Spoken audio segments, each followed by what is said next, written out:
In the interest of time, because we have four papers, I suggest that we get started.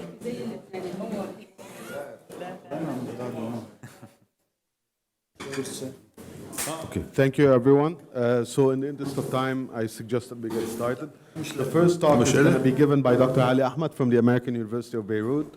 He will discuss nuclear power in the Middle East, the cost of energy security. The floor is yours.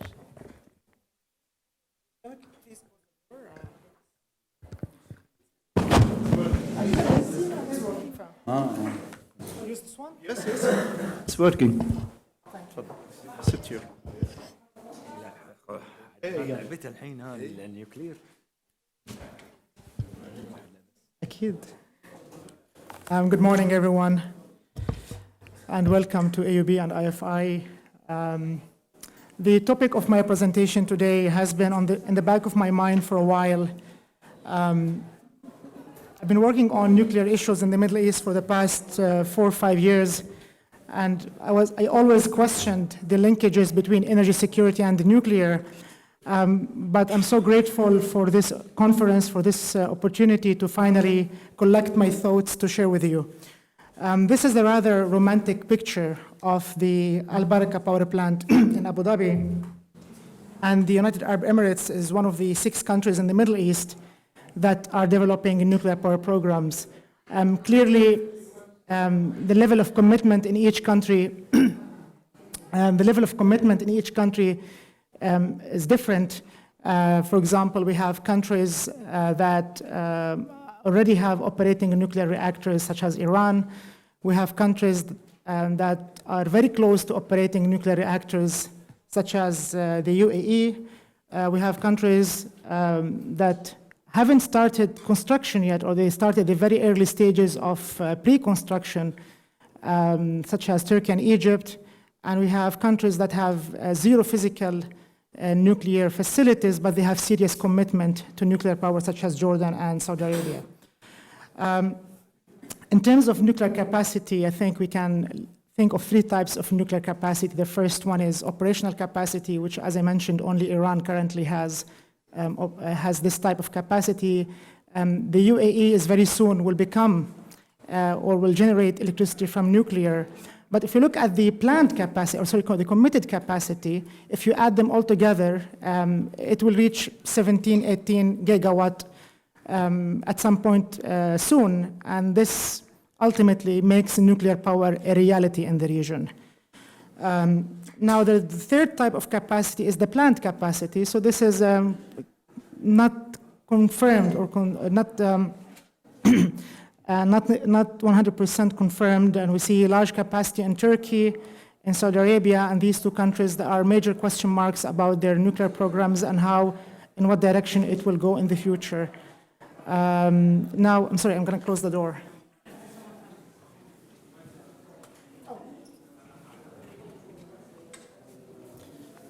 Okay, so for Saudi Arabia, there's some uncertainty about their nuclear program. In 2012, they're proposing the building of 16 reactors when they established the King Abdullah City for atomic and renewable energy. But recently, apparently this plan is now shelved, and they are talking about maybe two reactors, but also some interest in small reactors. Jordan, for a long time, has been in talks with the Russians to build large reactors, but because of financing reasons, this deal is now off, and also thinking about small reactors. Now, when I started researching nuclear power and nuclear economics in the region and going around interviewing people and promoting institutions, the first question I would ask, why are you interested in nuclear power? And almost immediately I would be given a lecture on how nuclear power improves energy security. And that's why I mentioned in the beginning that it has been always in the back of my mind to challenge this paradigm. Now, if you look at official statements, there are 3 major rationales for nuclear power. The first one is energy security. One major rationale also is energy substitution, especially when oil prices are high. Some argument that it's better if we export this oil instead of burning it domestically. The third argument is to use nuclear power as a sort of technological advancement and create a base of highly skilled workers. It would be too naive or too simplistic if we talk about nuclear power, not to mention the unofficial rationale. There's always an element of prestige that nuclear power countries are a club, and joining this club reflects some sort of moving forward. There is also some historical and institutional pressure. This is very prevalent in the case of Iran and Egypt, where you have generations and generations of nuclear engineers who need jobs, and if the nuclear program is not there, they will lose their major interest. And I'm sure also you are aware of the geopolitical rebalancing factors, particularly in the case of Iran and Saudi Arabia. Now, I think when we go to the definition of energy security, maybe it has evolved like many terms that we use, sustainability, one of them. It has evolved over the years, but perhaps one can argue that the term was coined in the early 70s in what follows the Arab oil embargo and all these pictures of long lines waiting to fill their tanks. And I think back then there was a major issue of ensuring future supply of oil and other resources. Since then, the concept has evolved, and now energy security does not only refer to resources, it actually refers to the whole much more complex system, and energy itself reflects to a much more complex system. So for any policymaker to refer to nuclear power as reflects energy security, it's not only, I think, is wrong, it reflects massive misunderstanding of how energy works and the complexity of energy. Another thing with energy security is that it was coined as something in the interest of the consumers. So we don't want consumers to suffer disruptions anymore. But the more we look at it nowadays, it's actually more of a concern for the producers. And I will talk a bit about this later in more details. So the first exercise I did is that clearly if you go through official statements, you will see a lot of mentioning of energy security when officials in the region talk about their nuclear programs. But I wanted to quantify this a bit further. So what I did is that for each country of the 6 countries, I went to and chose 2 of the major newspapers in these countries, one in English, one in Arabic, and using some advanced Google search archiving methods, I calculated the number of articles that has certain commonalities, such as have energy security as a sentence, nuclear power, and then also some other phrases, and see how many articles are published in these countries between 2008 and 2018. 2008 because this is the time when most of the nuclear programs in the region started. And what you see here is actually the number of articles in these just 2 sample newspapers of these countries. You can see strong correlation with the number of articles in each countries published and the status of development of nuclear programs in these countries. For example, the 3 countries that are currently close or or operating in nuclear power have the best communication about how energy security is linked to their nuclear power program. Other countries less so. So clearly counting articles is easy, so it doesn't count as an academic research, I suppose. So I went a step further by doing content analysis, so looking further at these articles and what sort of messages we get from these articles.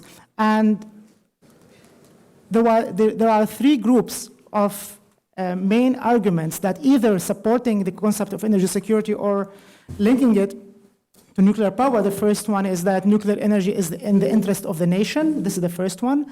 The second one is energy security will ultimately lead or is energy independence.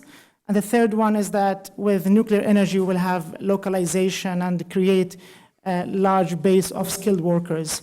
And Each one of these arguments actually, when you look on the ground, on the reality, it is far from being correct. For example, most of the nuclear projects in the region now, they serve more the vendors than actually the host countries. I was in Moscow last month to interview Rosatom, the Russian supplier, and I met with former Rosatom people and analysts as well. And to my surprise, I realized, I was told that Rosatom employs more than 200,000 people and returns billions and billions of dollars for the Russian economy. Now, of course, the nuclear market inside Russia is limited, so it's clearly profitable for Russia to export, to keep the jobs and export all these technologies, and let alone the political aspect of it. Energy independence, or assuming that energy independence is energy security, also shows a huge lack of understanding of energy. Even countries like Japan in 2011, which we think is a very developed country, overnight, they lost a third of their energy supply, and for the next 10 years or 8 years, they had to rely on very expensive natural gas. So even if Japan cannot be energy independent, or the US cannot be energy independent, why should we, or how could we?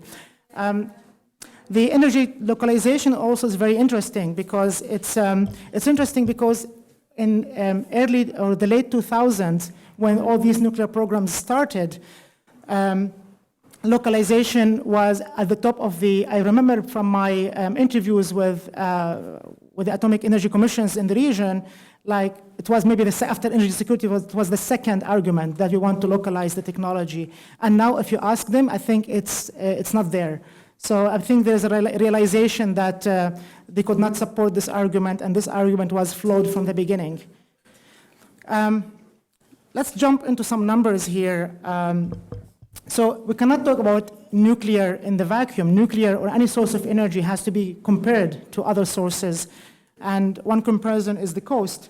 And what we see here is the cost difference between nuclear and solar and wind since the beginning of nuclear projects in the region until now. Clearly, back in 2009, nuclear was much more cost competitive because of two things. The first one is the cost of renewables back then was too high, even though since then we knew that the cost of renewable was going down. And this is something I'll talk about in more details in a second. But also oil prices at that period was a bit high. So there was some economic merit of having nuclear back in 2009.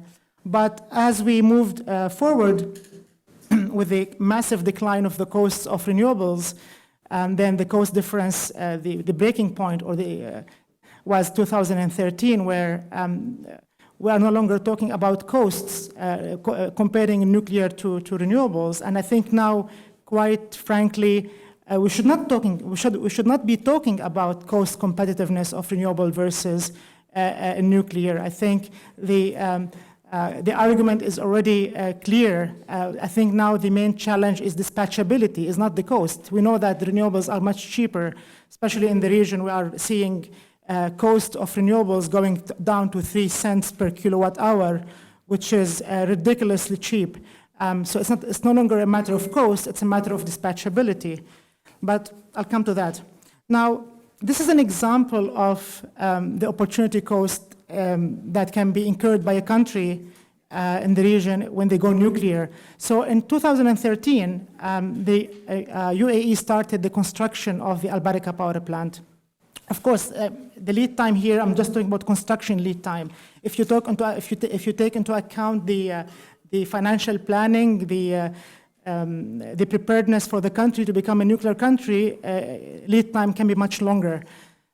So in 2013, the UAE, the price of solar CSP was around 20 cents per kilowatt hour. And I'm focusing on CSP because CSP has better dispatchability than PV because it involves some storage and it has more flexibility with meeting demand.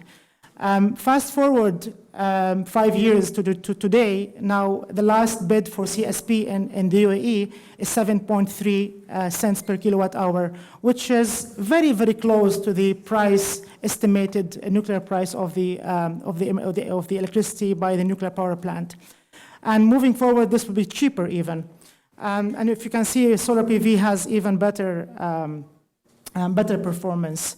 Now, why this is important? This is important because this is a mistake most analysts do when they compare nuclear to other renewables, not only with costs, but also with performances, which is ignoring the lead time. So for a country, if they decided to build a nuclear project today, it will not be ready in 1 year or 2 years. It will take at least 7-8 years for this project to be built. So therefore, our comparison should not be based on today. Our comparison should be based on the future date when this power plant is expected to generate electricity.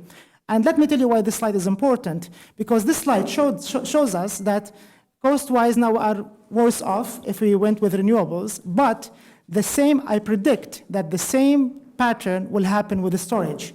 Now they are telling you that storage is very expensive. Now they are telling you that storage is not there. But if Saudi Arabia, for example, built a nuclear power plant, it will be ready in 10 years. But in 10 years, I can assure you, storage will be there. So another comparison between sources is the role of natural gas. And this is important because the main argument now with dispatchability is this baseload thing. And I do challenge this baseload thing. I think energy markets are changing fundamentally, and this traditional concept of peak load and baseload with the existence of smart grids, with the existence of interconnections and demand management, I think it's fair to challenge it. But anyway, even if we accept it, natural gas now can play a much better role to cover the so-called baseload. So just I'm aware that I'm running out of time, so that's why I'm rushing up. Some aspects of nuclear power, I mean, importing nuclear power is not like importing car factory. I mean, this is a very sensitive industry and requires a lot of political agreements and international agreements. You can think of it as like a long-term marriage that you cannot get out of. It will provide the provider some political leverage, even if not pronounced. Especially that those providers will have control over a substantial part of your generation. This is particularly the case with Jordan, because Jordan grid is very small, so any nuclear capacity will have a massive portion of that. If we look in the literature, especially that Russia is very interesting, because Russia, most of the nuclear programs in the region are Russia-related or will be financed ultimately. Russia itself had a history of, or long history of using energy as weapons. I think if you ask some Eastern European countries about the gas ultimatum that they face every winter, and if you look at what happened last year with the Ukraine when the power grid was hijacked and the whole Ukraine electricity system went down. So I think energy being as a weapon, especially by these countries, is maybe not likely, but something that we should not also overlook. The last thing is about the emergence of non-state actors. Again, this goes back to the sensitivity of a nuclear power, because it involves some materials that can be used for non-civil or non-peaceful purposes. I did not mention state-to-state actions. By the way, here in the Middle East, we have a history of states attacking nuclear facilities in other states. We have Israel attacking the Osirak reactor in Iraq. We have Israel attacking a suspected facility in Syria. We have Iraq attacking Bushehr in Iran in the Iraq-Iran war. So we have a history, but let's not talk about state-to-state. Let's talk about non-state. And this is what you see on the screen as a snapshot from Reuters I took a few months ago. And the Houthis, they said, they claimed that they have fired a ballistic missile on Al-Baraka power plant. Let me tell you something. That was wrong. That was propaganda. But that's not the point. The point is not if this is right or wrong. The point or the concern is that the Houthis thought about this. They thought that this could be a target. That's, for me, the worry. And the Emirati response was very arrogant and was very saying, no, we have all this under control and we can stop these rockets. Again, this, for me, shows not taking this very serious issue very non-seriously. So if I have to wrap up, I think I have two takeaways from this presentation. The first one is the role of nuclear power in promoting energy security in the region is at least questionable. All the deployment scenarios in all the countries have substantial economic weaknesses and sadly some serious security vulnerabilities. Thanks.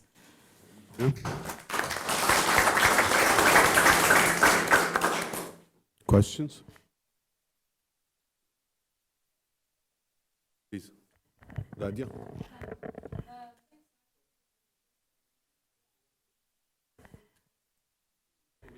It's okay, it's okay.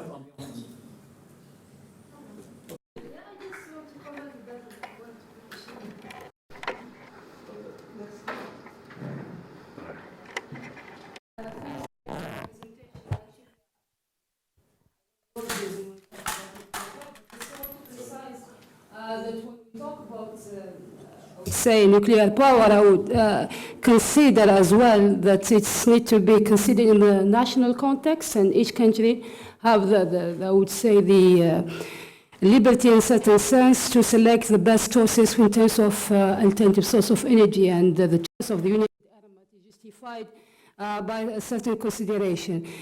The other aspect also that maybe given that I worked so much on the Russian case, I would not consider that relevant that we say that Russia used the gas as a weapon, which is not the case. And basically we cannot compare gas to nuclear power because they are two different aspects in this sense. Thank you.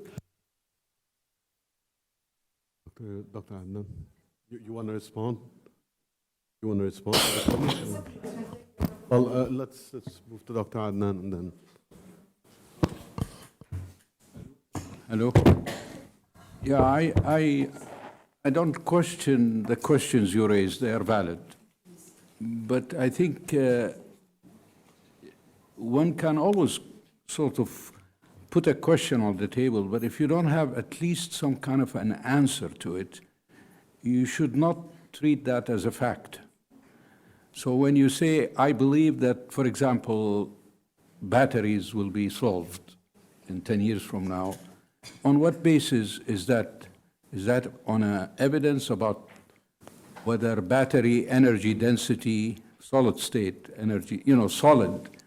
We know, yesterday I mentioned that we know that batteries in the past used to have the energy density about 1/50th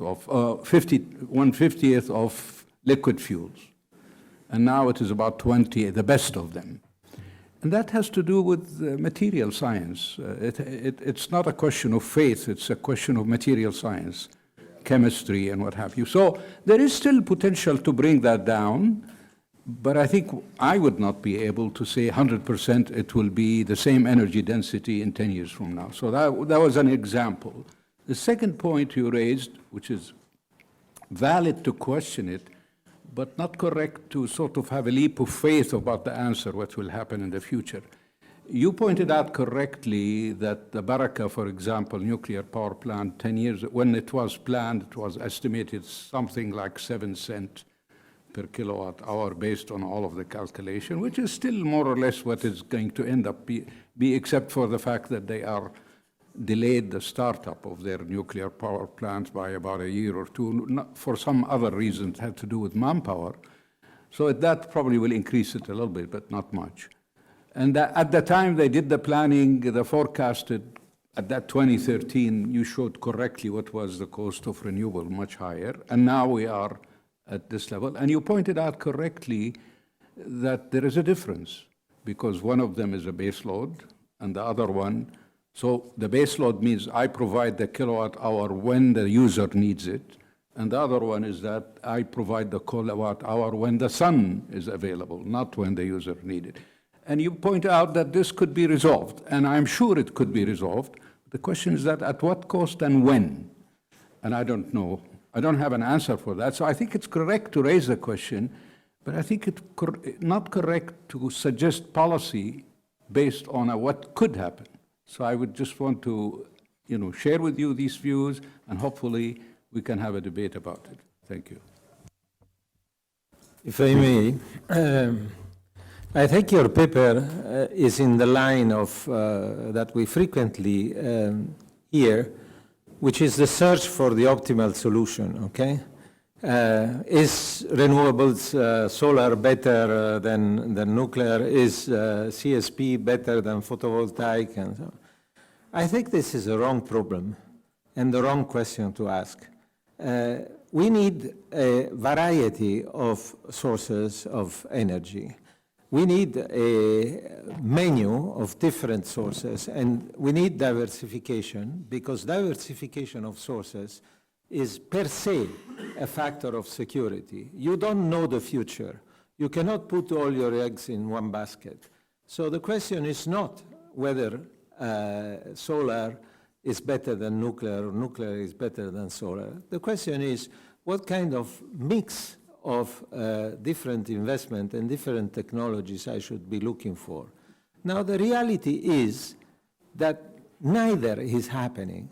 Very little is being invested in renewables. This region is going on burning oil and gas for power generation and relying exclusively on this technology, which is, generating electricity out of hydrocarbons.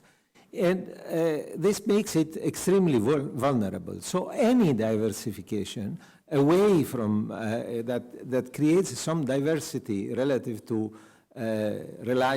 exclusive reliance on oil and gas should be viewed positively, okay? In this discussion, you should consider scale, which you are not considering, in addition to flexibility and dispatchability. Of course, dispatchability is very important, and I fully agree with that. I don't think in 10 years' time you will have cheap batteries in a scale such that you will be able to significantly diversify the power generation fleet relying exclusively on renewables. But in any case, the United Arab Emirates are adding perhaps, I think in total less than 1 gigawatt in renewable projects, while the Baraka is 7.5 gigawatts of capacity, okay? And in terms of production, actual generation, the Baraka plants are likely to be running flat out 8,000 hours per year, while the added capacity in renewables is not going to give the same. So I think, the question that you are asking is not the right one. The question that you should be asking is whether nuclear can be an acceptable form of diversification in a situation that is today extremely vulnerable. Thank you.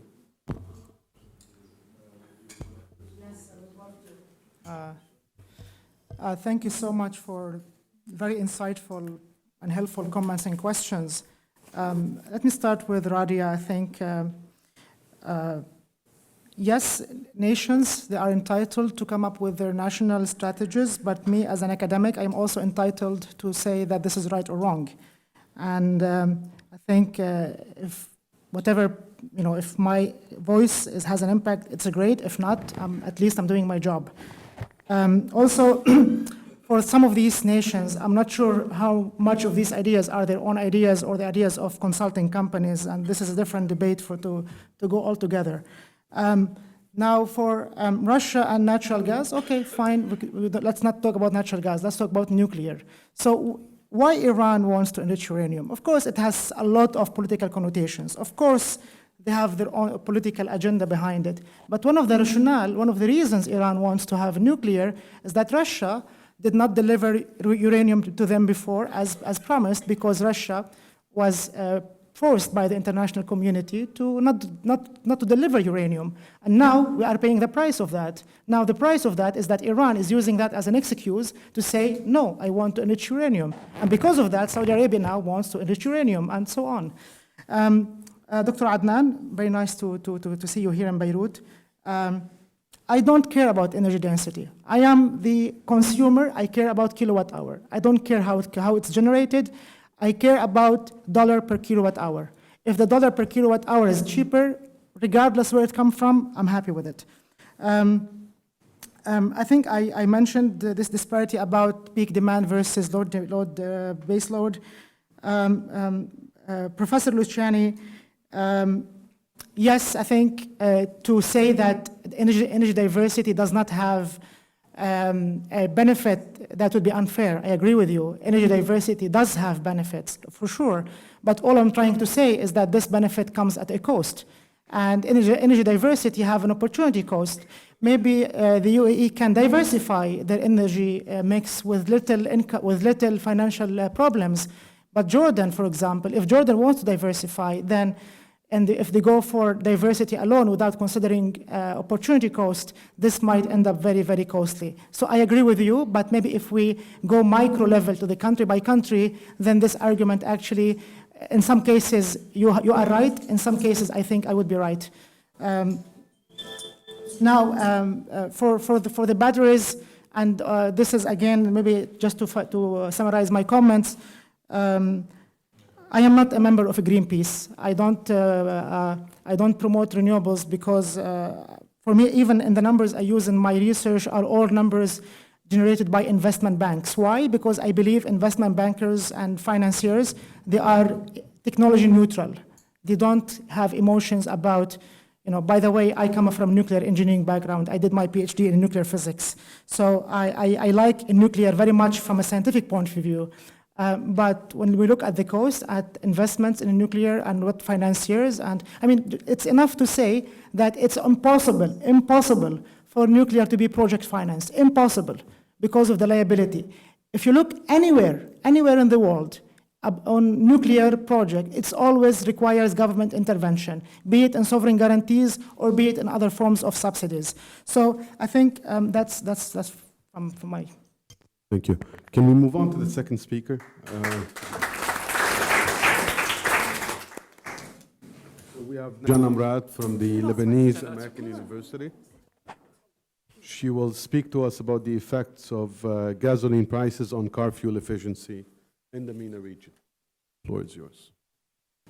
Okay, so good morning, everyone. I will be presenting my paper today about the effect of gasoline prices on car fuel efficiency. It's close. Oh, closer. Okay, sorry. Okay, so before I start, I would like to thank you for allowing me to present my paper today at this conference. Okay. First, the primary objective of this paper is to test the demand for car fuel efficiency in the Lebanese car market, and in particular, to test whether or not rising gasoline prices shift consumers' demand toward the most fuel-efficient cars in Lebanon. The previous papers that were conducted on the relationship between gasoline prices and the car market, they were usually carried out on developed countries, of course, and that's why our paper is the first paper that addressed this topic on the Lebanese car market, and we have evidence from a developing country. We're using car population data.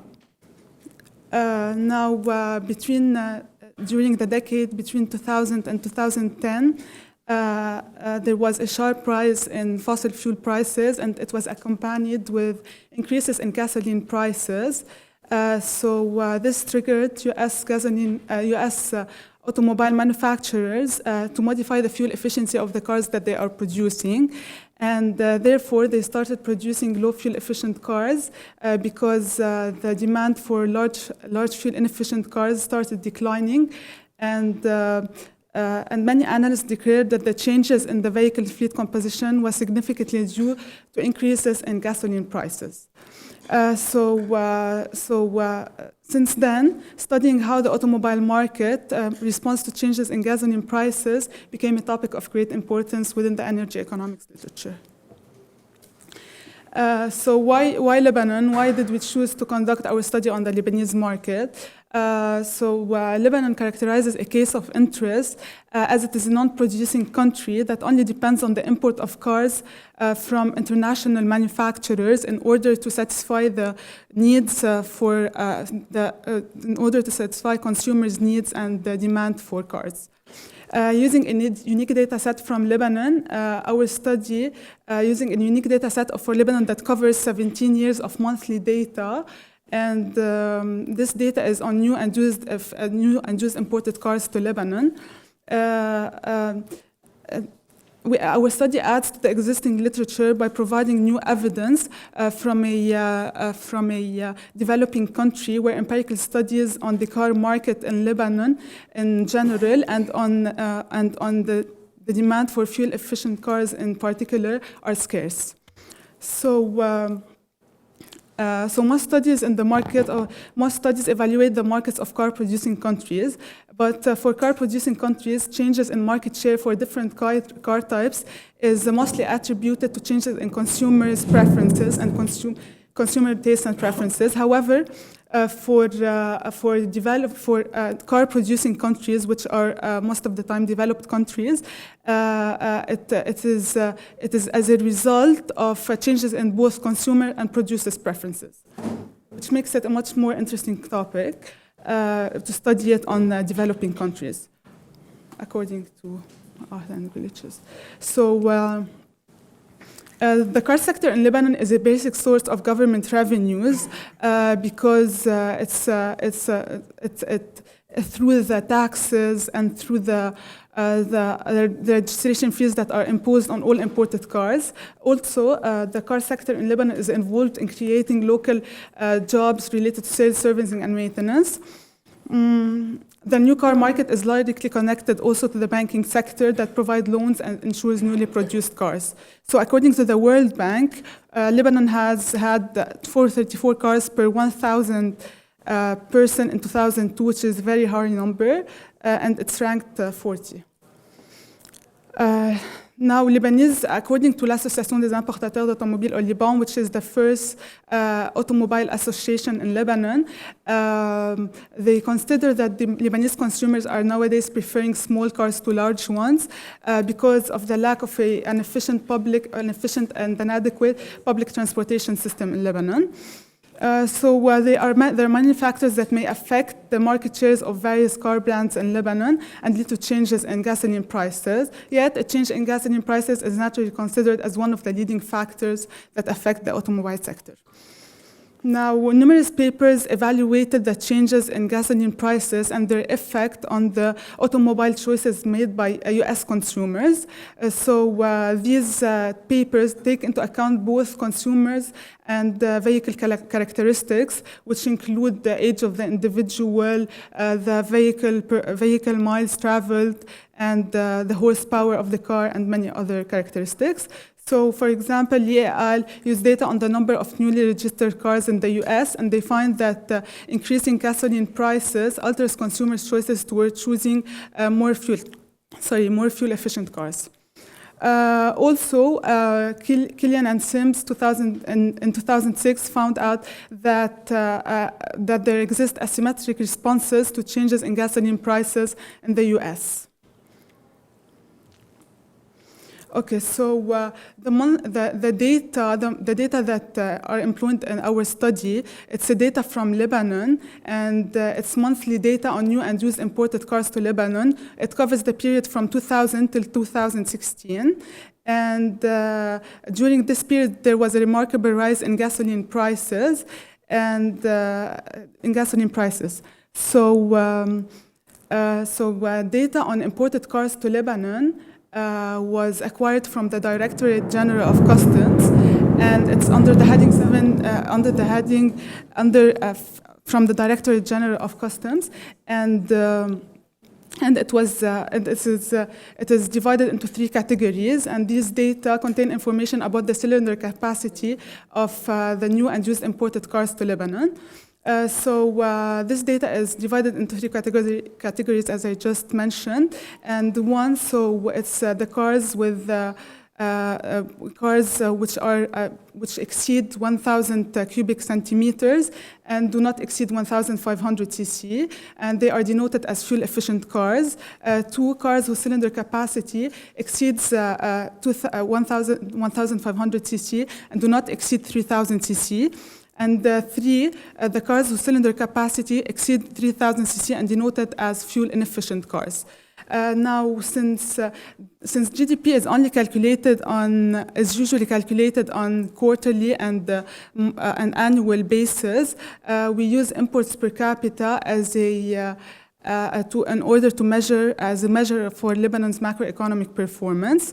Imports we get the imports from Banque du Liban, and the population data is taken from the World Bank. Also, the monthly data on gasoline prices is retrieved actually from the Lebanese Minister of Energy and Water, and is deflated using the Consumer Price Index for Lebanon, which is also provided by the Consultation and Research Institute in Lebanon.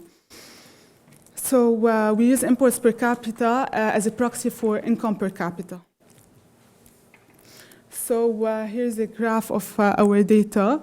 But since we cannot we cannot depend on this graph to know how a change in gasoline prices affect the car sector in Lebanon, it's better to use a VAR model because we are dealing with time series data.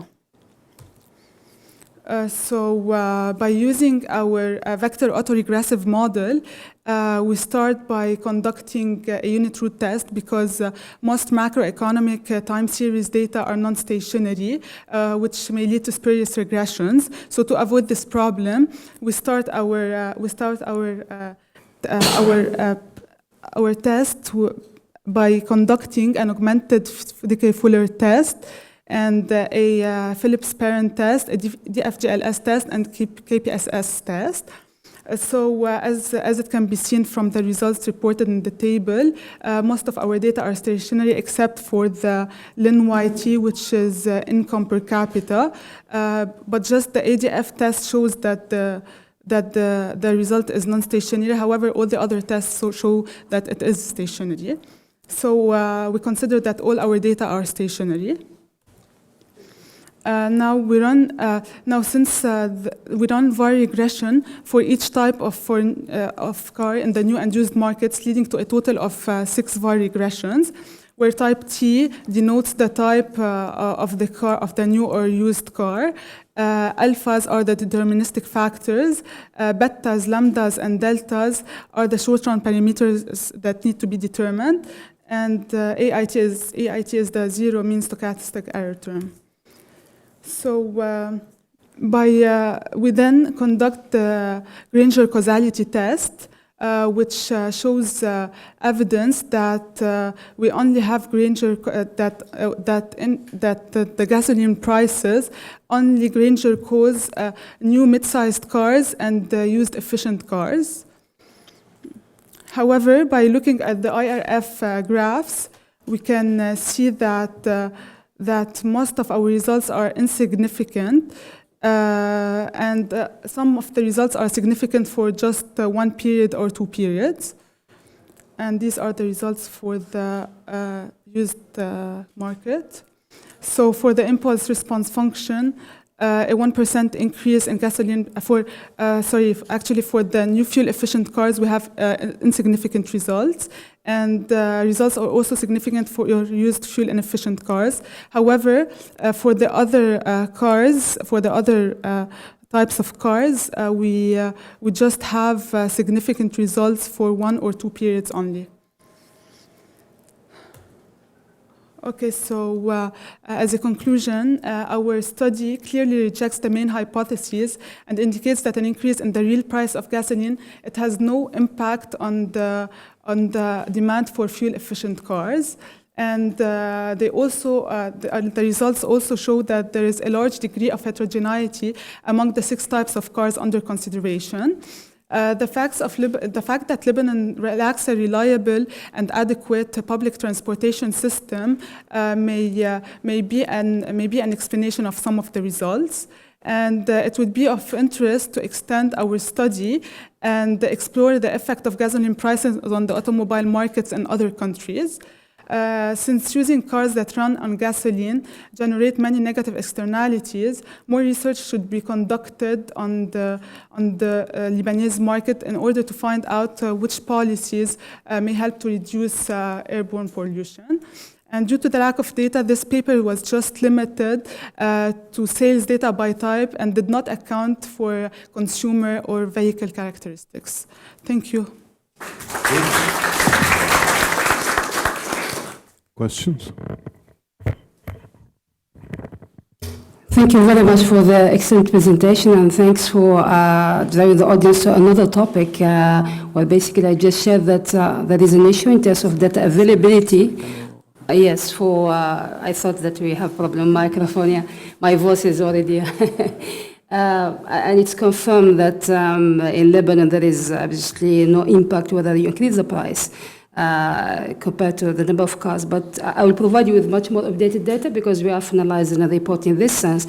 But I will also suggest, and we may use also your research capabilities, look into, after we publish this report early this year, next year, that obviously it's to correlate in terms of looking the investment in infrastructure within Lebanon, which is absolutely compared to all the Arab countries. It's a report on the MENA region, specifically for Lebanon. What you need to look at it is the total absence of infrastructure, public transport, obviously, but more importantly is that the infrastructure in terms of roads, in terms of, how to say that, bridges and things like that, especially in the mountains, and basically the solutions, and based also certain report from the World Bank, when look at that, if you want to move to, how to say that, much more efficient sustainable transport, and I guess Mustafa did the work also in terms of looking the emission from the transport sector, including in Lebanon, whether promoting the use of natural gas, where there is a potential in Lebanon, specifically in the transportation sector. And would really look at to collaborate with you in that. Thank you. Other questions?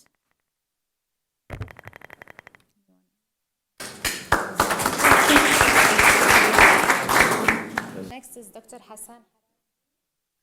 First of all, thank you for having us in this conference. Our paper, proposed paper and presentation is slightly a bit different. It's going to really focus in on one particular kind of technology. We're going to focus on the commercial scale, hybrid solar photovoltaic diesel systems in 3 Arab countries, Palestine, Lebanon, and Iraq. Why these 3 countries? Oh, I'm too Why?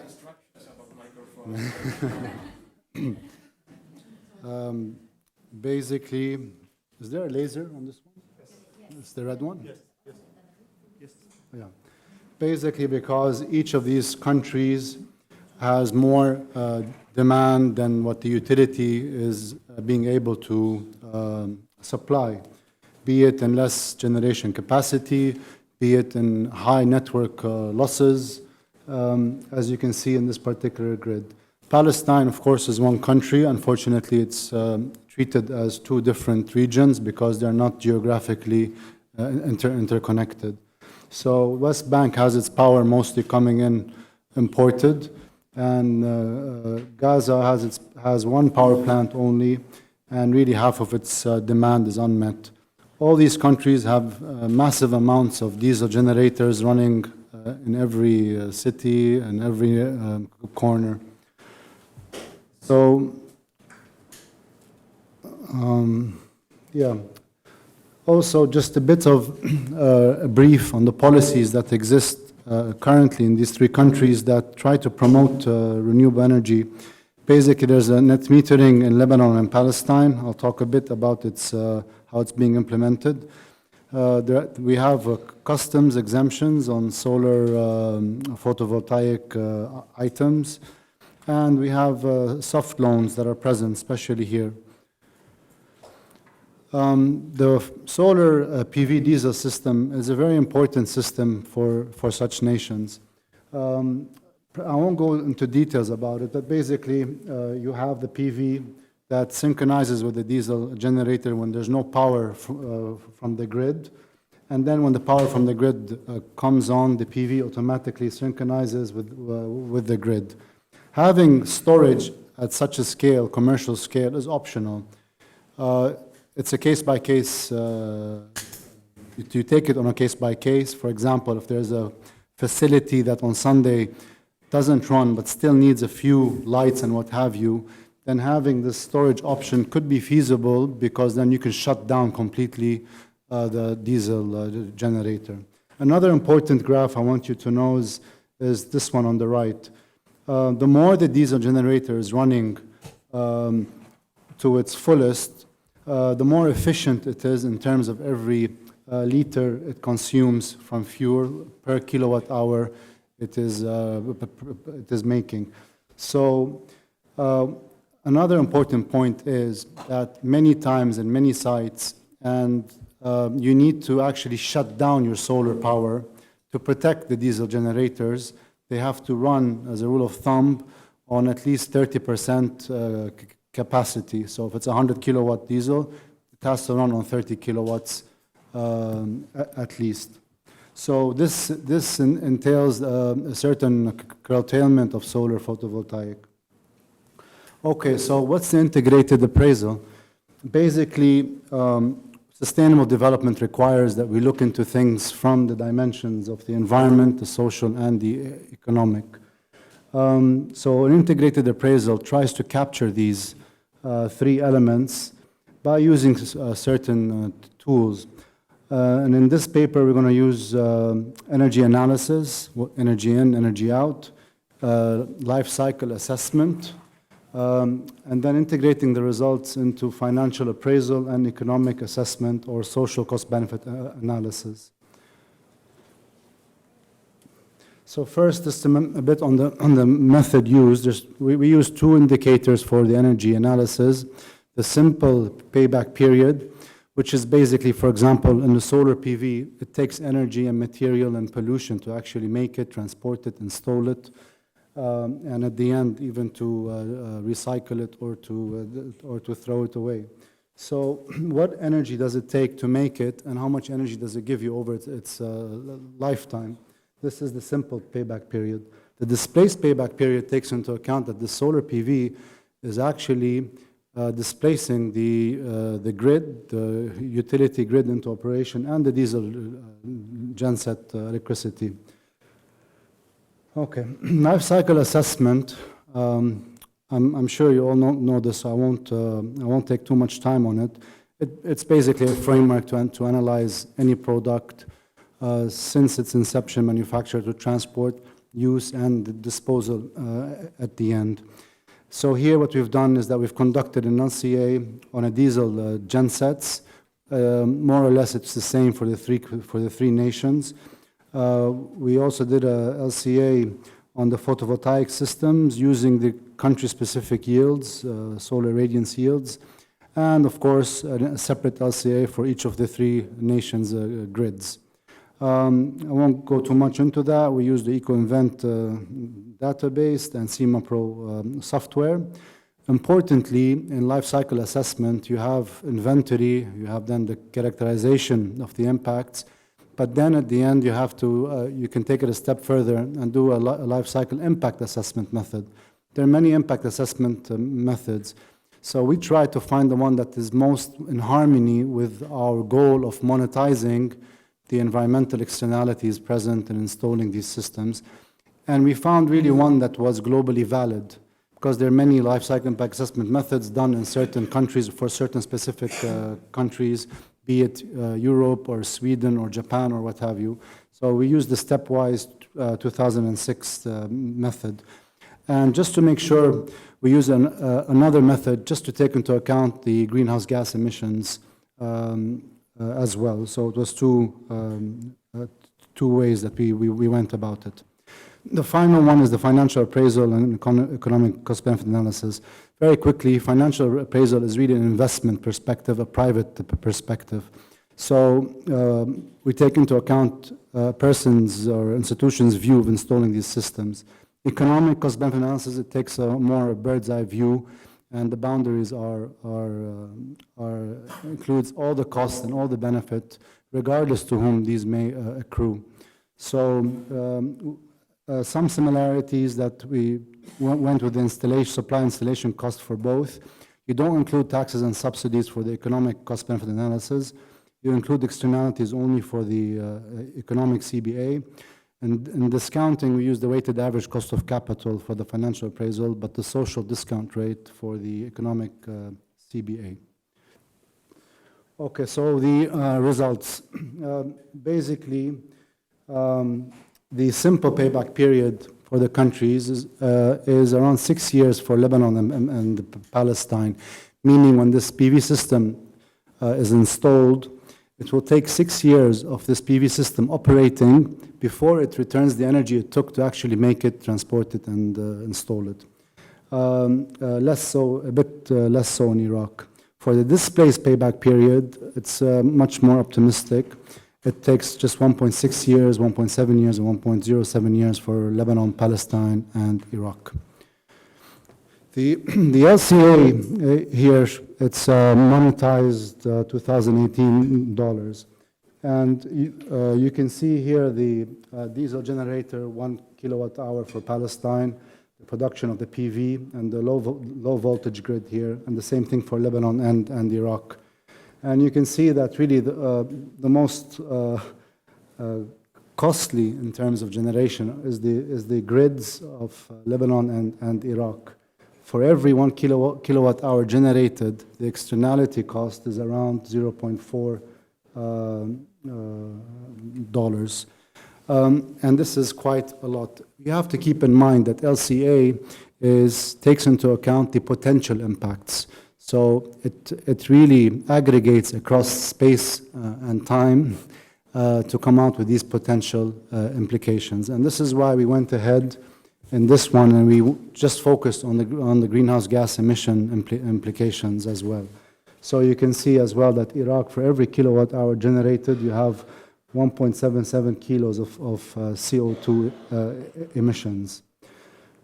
So when we did the analysis, first the financial, so it doesn't take into account the externalities, you can find that all of them, the net present value using weighted average cost of capital of around 10%, you find that the net present value is quite a lot, even if you take into account the level of how much the PV is not giving. So 20% scenario here means that we have lost 20% of the solar PV generation potential just to safeguard the gensets that are working.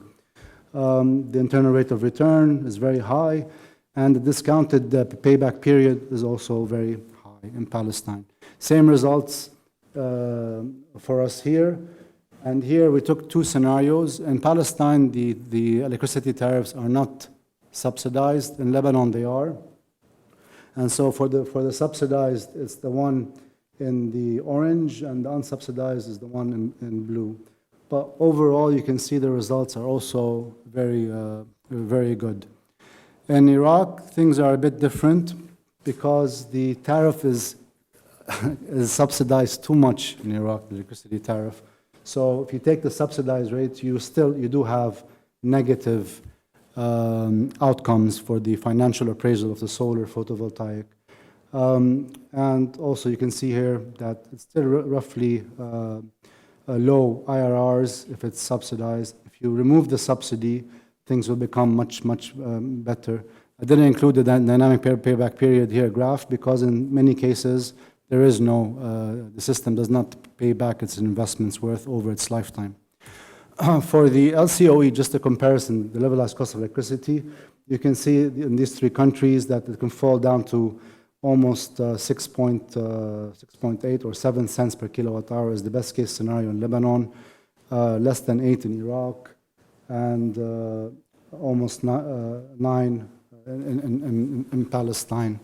And you have, of course, different scenarios here. And you can compare those to other generating technologies.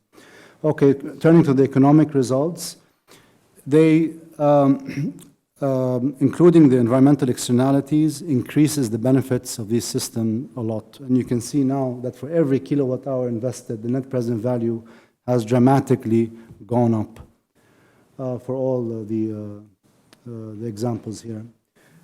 And using CO2 alone, which is then, it doesn't take the full range of the environmental externalities, things are also extremely good. I mean, good for solar photovoltaic. Okay, so last two slides. Basically, what this says is the following. PV is a no-brainer. Integrating solar photovoltaic, especially in the commercial sector, to hybridize with diesel gensets returns a lot of money to those who invested in it. So the number one, though, to make things even better is to remove the subsidies on the electricity rates that we pay, especially in Iraq. And this is a World Bank study that said if you remove the subsidies in Iraq, you would not impact the poor. Inversely, you'll even increase the GDP of Iraq by 1.6%. The second one is the net metering policy. Palestine and Lebanon have it, but how they implement it is another story. In Lebanon, we have it. We know that it's not being implemented the way it should. And these institutions, the commercial, industrial, they at least are not operational or not fully operational, at least 52 to 100 days a year. So this is all potential for the production of these systems to be integrated into the grid and then estimated for them when they use power from the grid back. Last but not least, in Lebanon we have some substantial support for renewable energy. There was the NERIA loans, there's the LIREF loans, and now the EBRD with the JEF loans.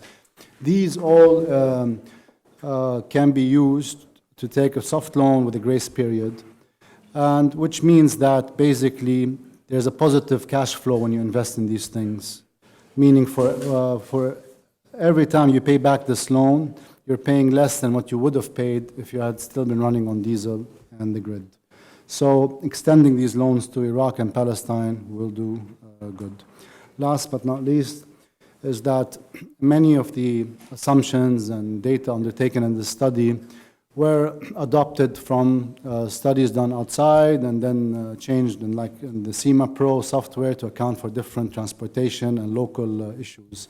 But it's important, and also for the to monetize the damages. These are done from studies outside. I think that we really need to step up our first-hand data in terms of life cycle impact assessment, data, the inventories in specific, and the damage costs related to the power generation in the countries of the MENA region.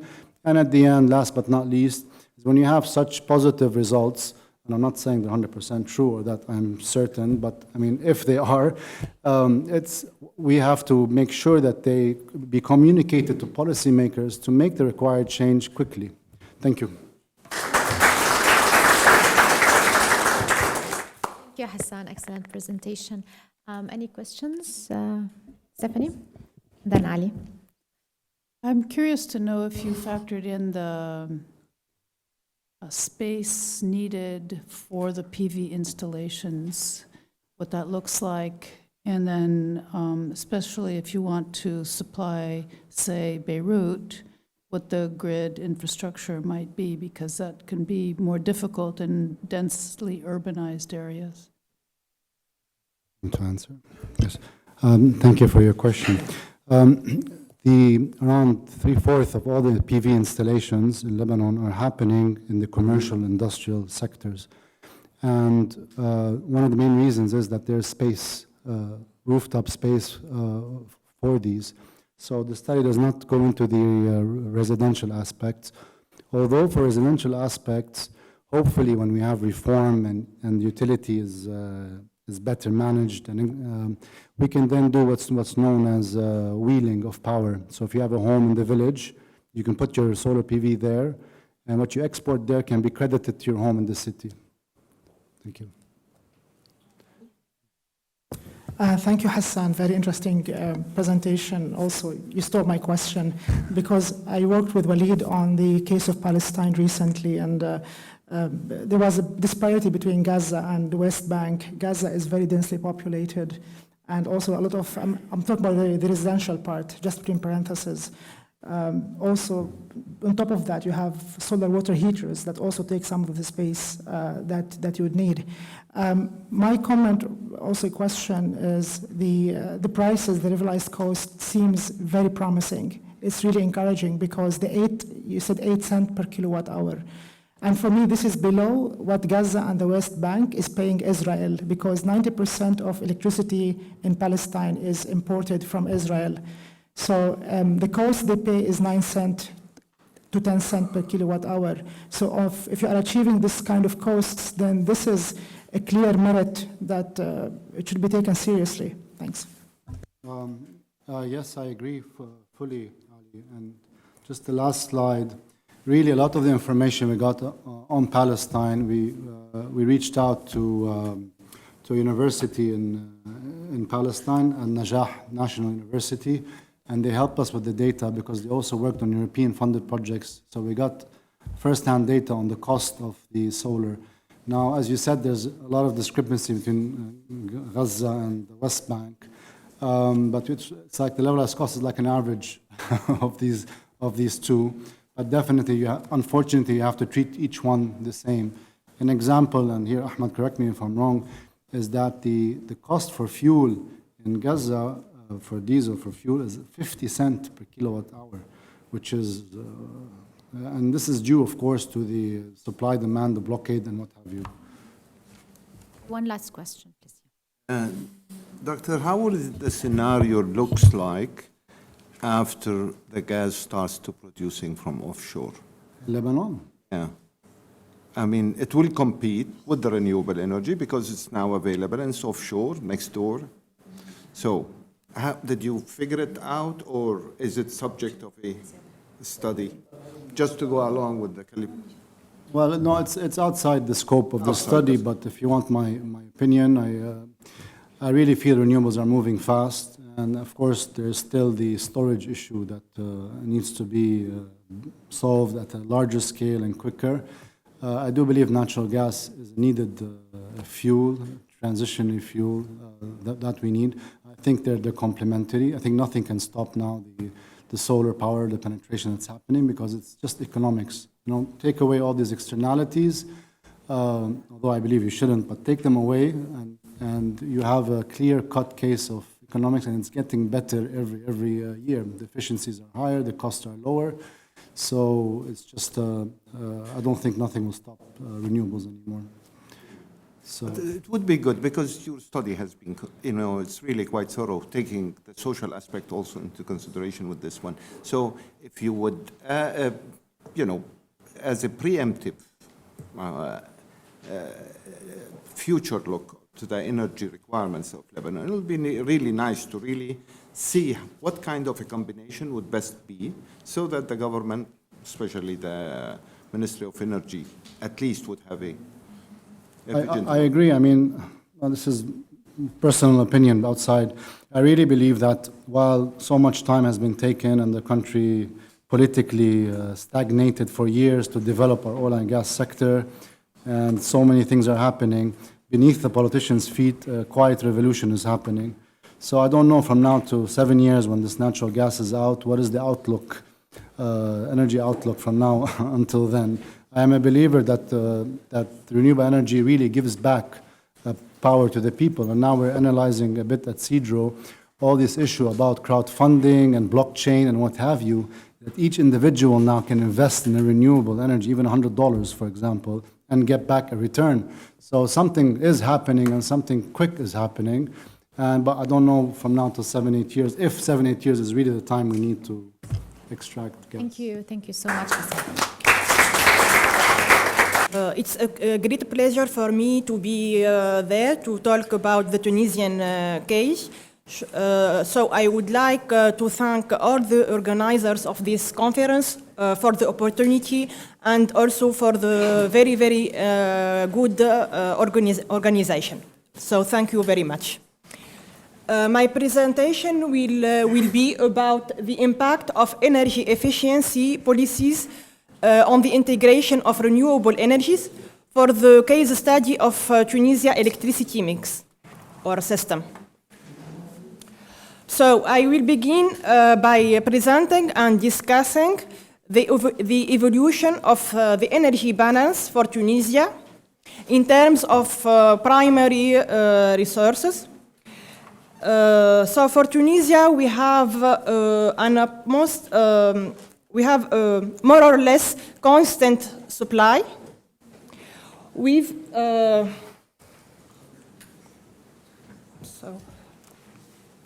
we have more or less constant supply with an increasing demand, which results on a positive balance until the 19th of the last century. And then, since the beginning of the actual century, we have a deficit which is being more and more large. Okay.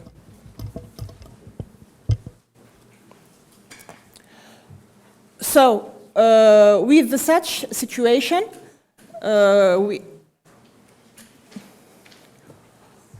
we have an exponential and an increasing subsidies.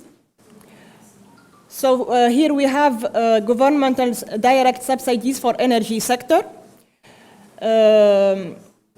In 2013, the subsidies reached 5,300 million Tunisian dinars. We have 43% of these subsidies are allocated for oil products, 41% for electricity, 16% for natural gas, and about 1% for energy conservation. So let's go to the evolution of electricity demand. For electricity demand also we have an exponential growth. The rate of annual growth in the last 3 decades was about 5%, and the national electricity demand in 2016, for example, was about 15,000 gigawatt hour. And the electricity demand is expected to be about 16,000 of gigawatt hours in 2020. For the electricity mix, we have an electricity mix which is based on fossil fuels. For 2016, for example, we have an electricity mix. The electricity mix was based on combined cycle and steam turbine power plants. And the part of renewable, we use only wind, is very, very small.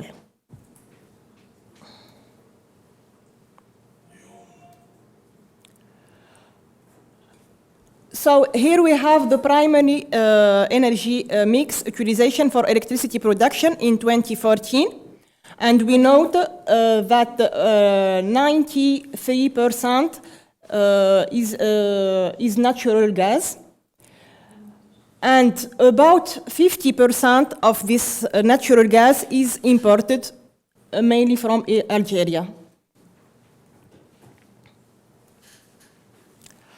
So the energetic situation in Tunisia is the main characteristics for the energetic situation in Tunisia are a big deficit in the primary energy balance, a large amount of subsidies, a high level of electricity demand with a high rate of growth, and an electricity mix based on fossil fuels. So we need it is clear that we need energy transition by more energy efficiency and by more renewable energies. The question is how we will do this energy transition, how much mainly for the renewable energies, and which kind of renewable energy we have to use. So to find the response to these questions, we used modelization. We used Osmosis, which is an open source energy modeling systems. It is a bottom-up model, bottom-up dynamic and linear optimization model. For Osmosis, we consider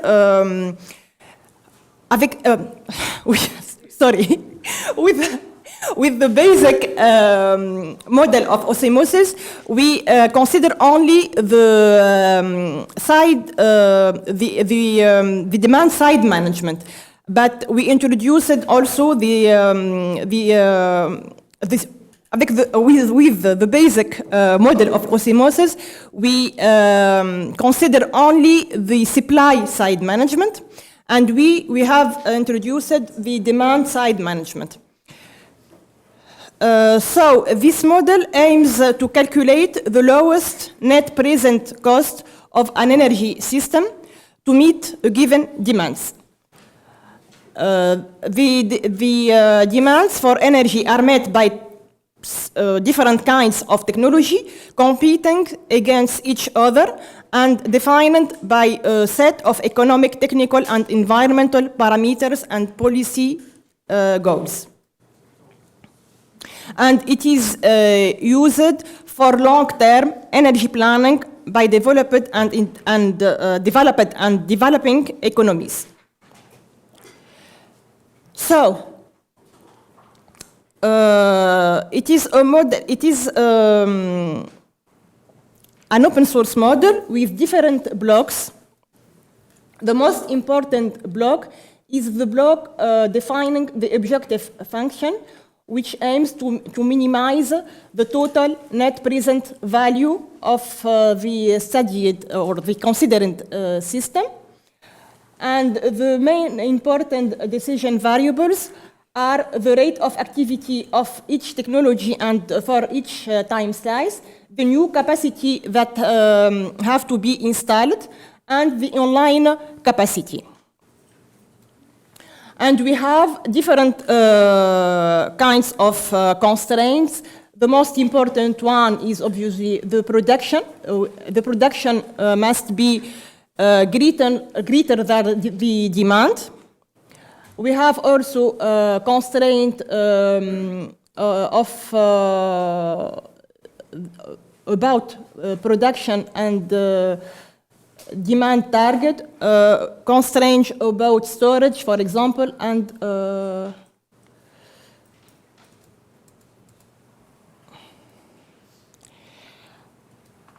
so we began by defining the reference energy system for Tunisia with the actually used technologies. There are fossil fuels technology with wind, and we considered also future technologies to be used. So we go from primary energy,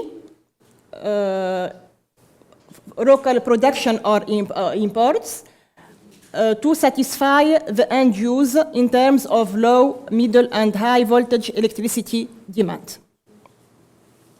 Considering this system, we aim to search and to find the best mix that allows us to satisfy the demand with the lowest net present value.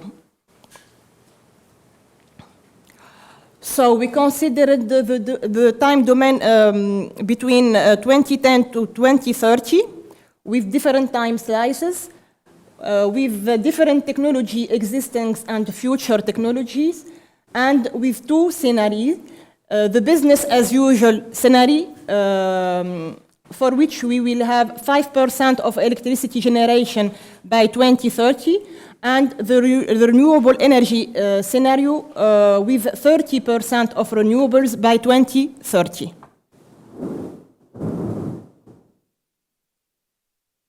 So here we have the main results that we obtained. We have the production discount. We have the production discounted costs through all the time horizon, and for the two scenarios, the business as usual and the renewable energy scenario. We note that at the beginning,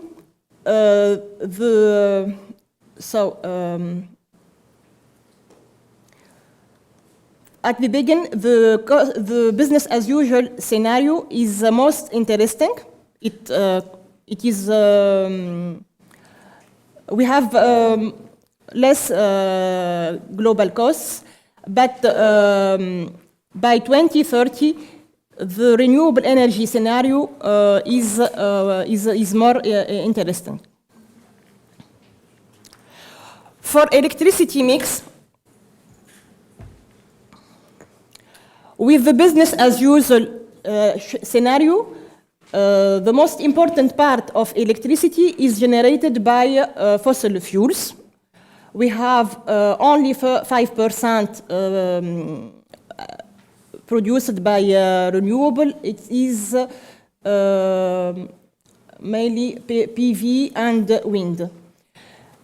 With the renewable energy scenario, for sure, we will have more renewable energies. And the most suitable source is wind. Then we have centralized PV. For installed capacities now. For installed capacities, we note that for renewable energy scenario, we need more installed capacity than the installed capacity needed for the business as usual scenario. We can explain that by the fact that when we use renewable energy, since renewable sources are intermittent, we need to have a greater backup. So we need to have a greater capacity to be installed. And the problem that for the main problem is that for the Tunisian case, we have a fluctuation for the electricity energy demand, and the difference between the minimum and the maximum demand is being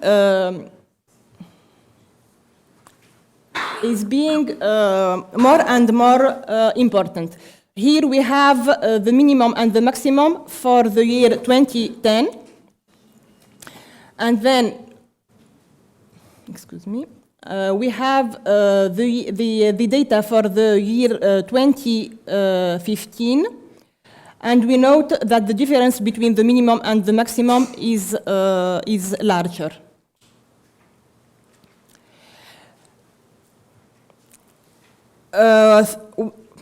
In this work, we tested the effect of introducing more energy efficiency, so to reduce the peak demand. Excuse me. So what happens if we reduce the peak demand? To study the effect of energy efficiency, we introducing the peak clipping. So it consists on reducing the demand during peak periods through scheduled outages. And also we consider the load shedding, which consists in cutting electricity supply by zone during a period to manage the demand and avoid blackouts due to the incremental peak of variability of renewable energy sources. the load scaling could be associated to peak clipping if it is targeted, well planned, and programmed in advance.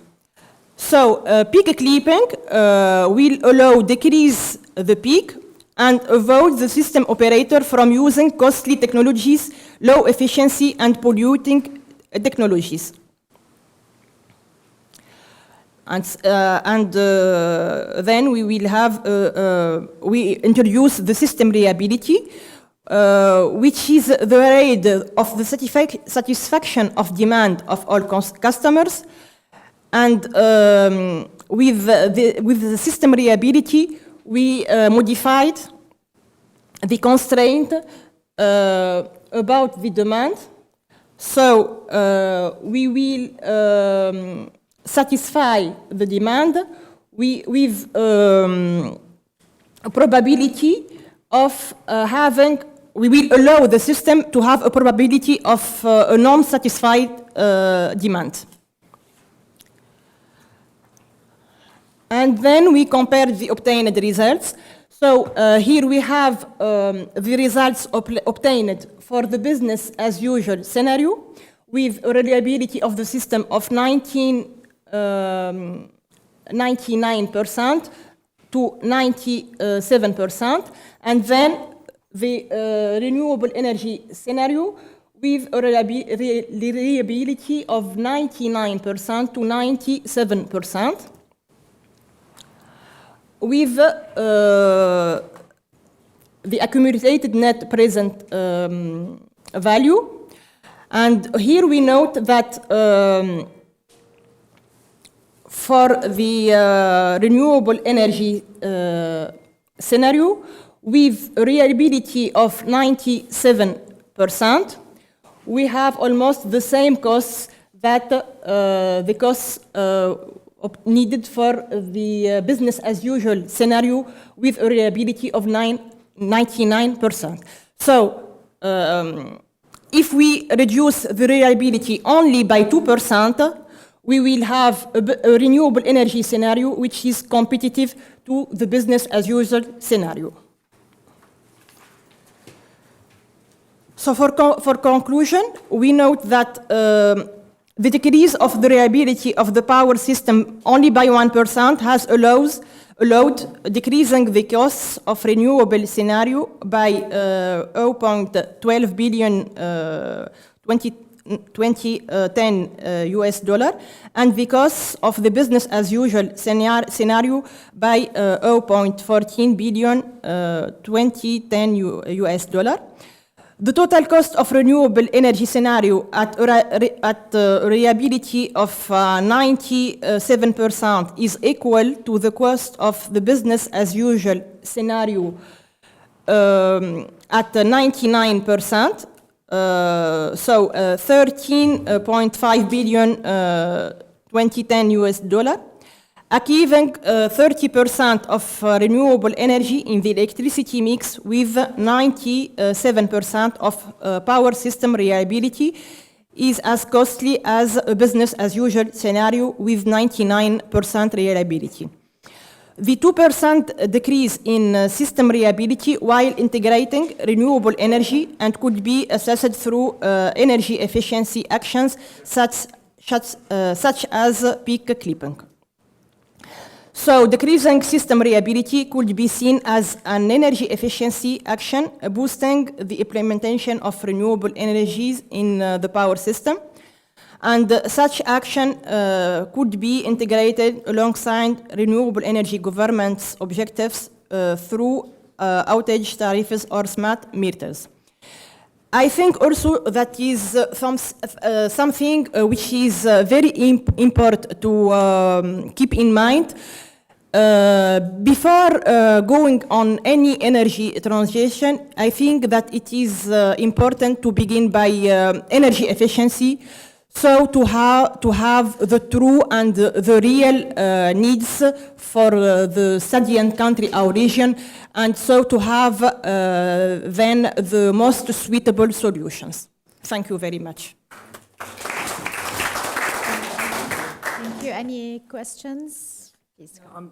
Actual curiosity, Sia, thank you very much. But does Tunis has energy building code for the energy efficiency? I'm sure you do. Yeah. And what you're presenting, and I believe also you have a law for renewable energy, something like this, right? Yes. But my question is, it's not effective. It's not enforced well. That's why I see the difference between the demand and supply. Big difference. Why it's then your energy code is not effective? They are effective, but not enough. I mean, people not obeying, not taking, not. Yeah, okay. Actually, I want to thank you and I want to congratulate Tunis for the tremendous work they are doing in the energy efficiency, and it's leading in the Arab region. It's the best indicators when it comes to energy efficiency. In response to a question, actually, Tunis is among the Arab countries who first worked on the building codes. Specifically now what they are doing, and we just started to work with them, not in terms of how could that implementation, what they already have, it's upscaling the energy efficiency and how to ensure that it's, how we say that, on the building stock, because this is where the critical potential, obviously not only for the Tunisia, but in the Arab region and worldwide, the building stock is the most important. But in Tunisia specifically, what they have in the ANME is doing really tremendous work in this sense. So basically what they have is, when you do the upscaling, what they have is the question that you said, how to enforce that. And for this, there is a work plan that we are doing with them, and to ensure that after the coming 3 years, we would have a pilot country in terms of having showed the result. One last question.